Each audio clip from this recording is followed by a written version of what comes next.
Well, he says one way to improve America's economy is for people to work more hours. But now Republican candidate for president Jeb Bush says he wants to clarify that statement. And a WKYT poll looks at whether a politician's religious beliefs are a factor in how people vote. Bill Bryant has the bottom line.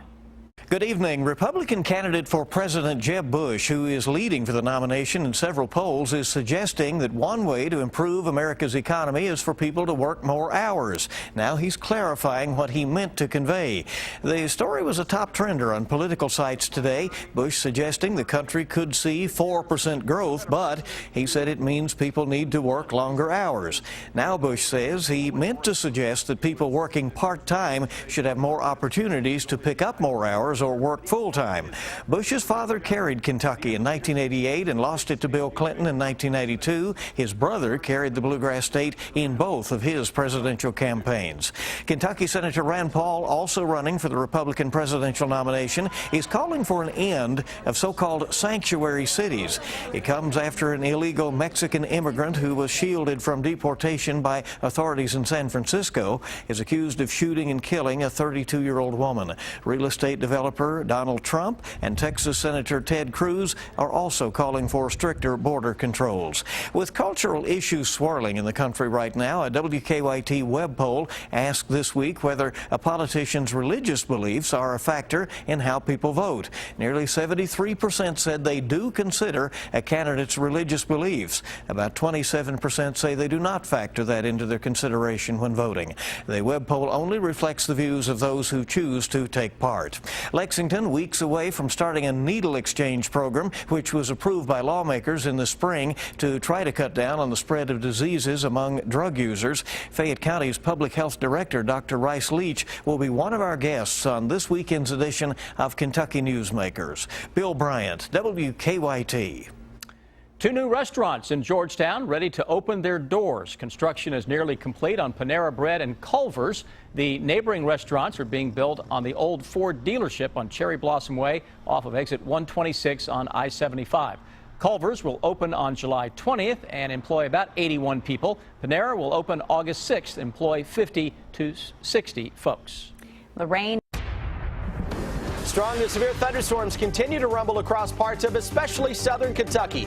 We'll put a track on those just ahead. Many communities in the Commonwealth are cleaning up tonight after this afternoon storms left a trail of damage behind.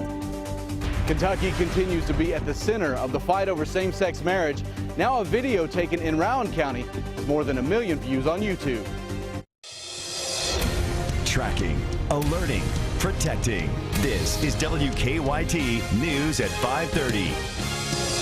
It is the question that many people are asking right now. What happened to all those sunny summer days? Well, we're tracking yet another day of wet and severe weather right here in the Bluegrass. Yeah, storms moved through earlier this afternoon, causing some damage in many parts of the state. Take a look at some of these photos that our WKYT weather watchers have been tweeting of the storm damage. Tonight, we begin with Chief Meteorologist Chris Bailey. And Chris, is there a break in sight for some folks? You know, southern Kentucky, you've got one more round of severe thunderstorms that is working right across, especially Pulaski County as we speak. That one may have some damaging winds. It is packing a ton, and I mean a ton, of lightning and heavy rain. Straight to Defender to get you caught up on what is going on now. Severe thunderstorm warning continues in effect until 6 o'clock. Clay, Jackson, Laurel, Pulaski, and Rockcastle counties. That's likely going to have to be extended a little deeper into the evening as that storm has slowed down just a little bit now, as it is making its way out of Russell County, out of southern parts of Lincoln County, or I should say Casey County, and into sections of Pulaski County.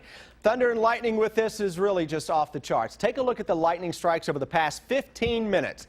15 minutes on this storm. Guys, that's a small amount of real estate. 750 lightning strikes with this storm in the past 15 minutes.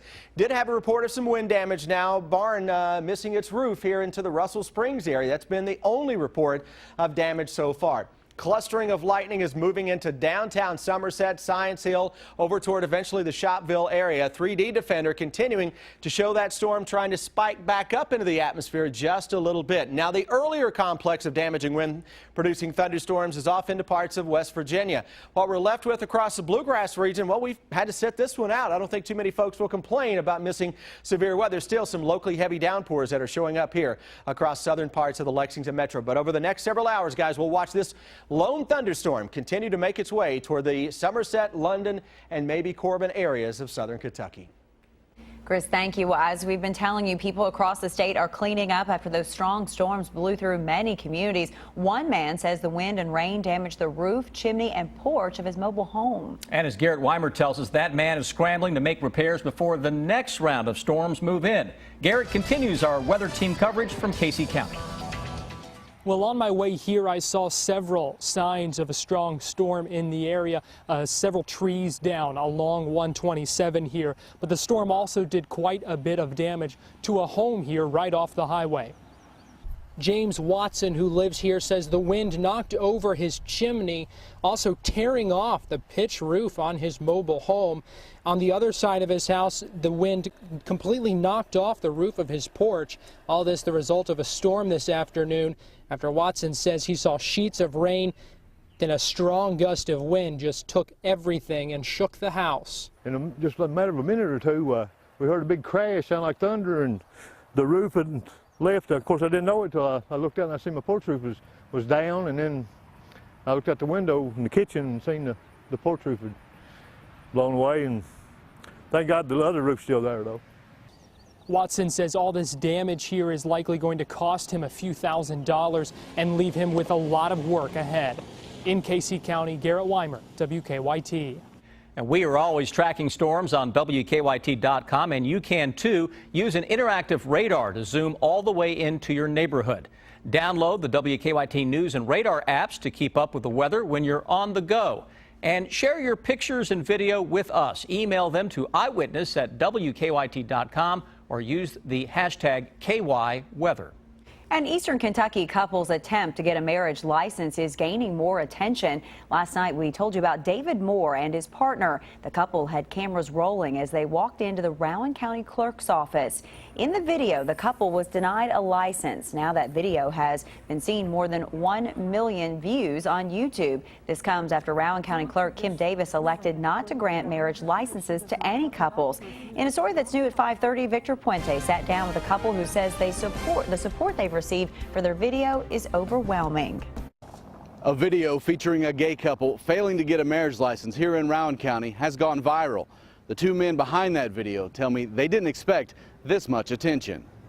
On Monday, David Moore and David Ermold went to the Rowan County Clerk's office trying to get a marriage license. We should be able to walk into the courthouse in the county we live in and get a marriage license just like anybody else would. They documented the experience, aware it may not be successful despite the recent Supreme Court ruling.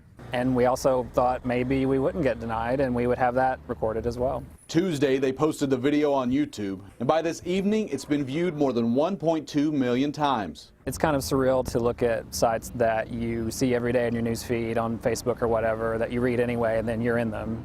They say not all of the responses to it have been kind, but they are thankful for the support they've received.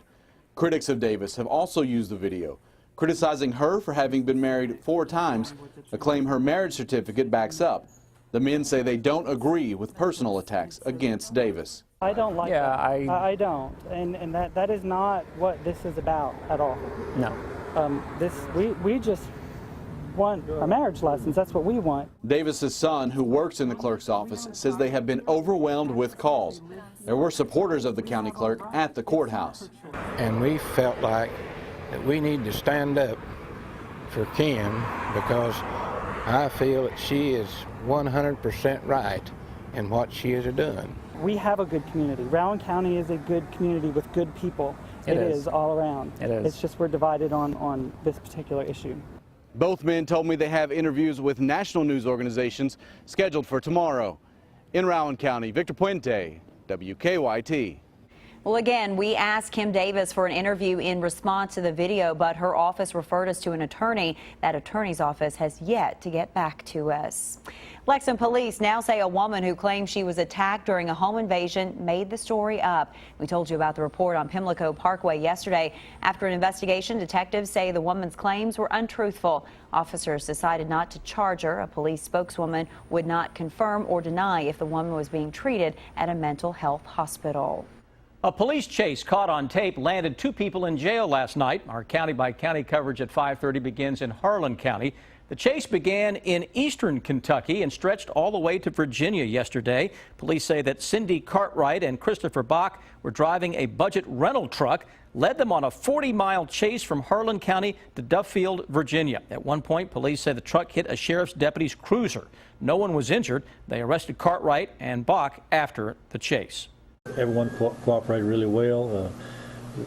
Us, Harlan, Virginia State Police, Town of Pennington Gap, Scott County Sheriff's Office, and just by the fact of the communications, how we were able to get the spike strips down and get them stopped when we did. Cartwright is charged with attempted murder. Police say she's crashed the rental into a police cruiser. In Garrett County, we have an update to a story we told you about earlier this week. A feed shop owner has his cows back after someone stole them. Deputies say that someone bought the stolen cows. After watching our story, the man said he knew something wasn't right. He contacted deputies and the cows were returned to their rightful owner. Now deputies are trying to track down the thieves. Kentucky Senator and presidential candidate Rand Paul has been doing some research lately. He's keeping a close eye on where the federal government is splurging. Peter Zampa sat down with him in Washington to talk about what he calls the waste report. He calls it the waste report. Senator Rand Paul is keeping a busy eye on those American tax dollars and how they're being used, or as he puts it, wasted. He does it by putting together a weekly list that highlights excessive federal spending. We have a $3.8 trillion budget of money we spend it on, and American taxpayers would be appalled to find out some of the things we're spending it on. His report includes spending on expansive winemaking programs, $13,000 treadmills, and many more. The senator from Kentucky doesn't think taxpayers should let this behavior fly. Another one that we were kind of annoyed with was one of the departments sent their employees to learn how to write an email. And I'm guessing about every 5 or 6-year-old in the country knows how to, send a message on their phone, either by text or email. That for the government to be paying for an email course sounds a bit ludicrous. His reports come at a turbulent time, as some senators see another budget crisis on the horizon if Washington fails to act. Whatever Rand did, right, wrong, or indifferent, the idea about looking at every budget item individually and making it justify whether it's going to create jobs and it's good for the economy and it's good for the country is the right way to do it. When I talk to voters in Kentucky or wherever I am and I ask them, do you think government should be forced to only spend what comes in? Everybody agrees with that. The senator wouldn't give us a hint as to what next week's item will be on the waste report.